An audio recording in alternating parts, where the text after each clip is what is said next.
जय श्री कृष्ण, जय श्री राधे। आउनुहोस् आजको 5वटा श्लोकहरूलाई हामी सबैले मिलेर अध्ययन गरौँ। आजको श्लोक संख्या 31 देखि हामी 35 सम्म।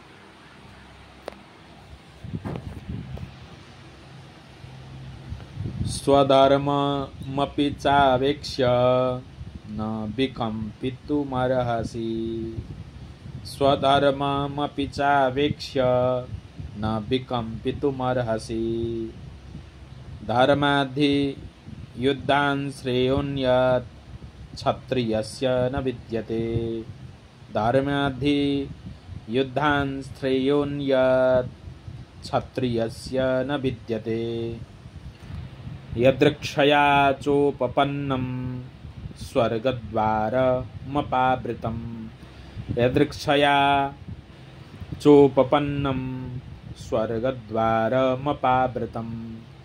सुखिनः क्षत्रियाः पार्थ लभन्ते युद्धमीदृशम्। सुखिनः क्षत्रियाः पार्थ लभन्ते युद्धमीदृशम्। अथ चेत्त्वमिमं धर्मं संग्रामं न करिष्यसि। अथ चेत्त्वमिमं धर्मं संग्रामं न करिष्यसि। ततः स्वधर्मं कीर्तिं च हित्वा पापमवाप्स्यसि। ततः स्वधर्मं कीर्तिं च हित्वा पापमवाप्स्यसि। अकीर्तिं चापि भूतानि कथयिष्यन्ति ते व्ययाम्।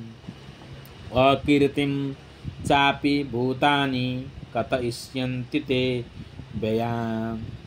सम्भावितस्य चाकीर्तिर्मरणादतिरिच्यते। सम्भावितस्य चाकीर्तिर्मरणादतिरिच्यते।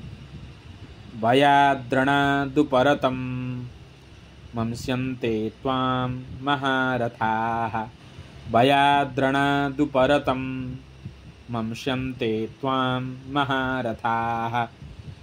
येषां च त्वं बहुमतो भूत्वा यस्यासि लाघवम्। येषां च त्वं बहुमतो भूत्वा यस्यासि लाघवम्। जय श्री राधे, जय श्री कृष्ण। आजको 5वटा श्लोक सबैले अध्ययन गर्ने।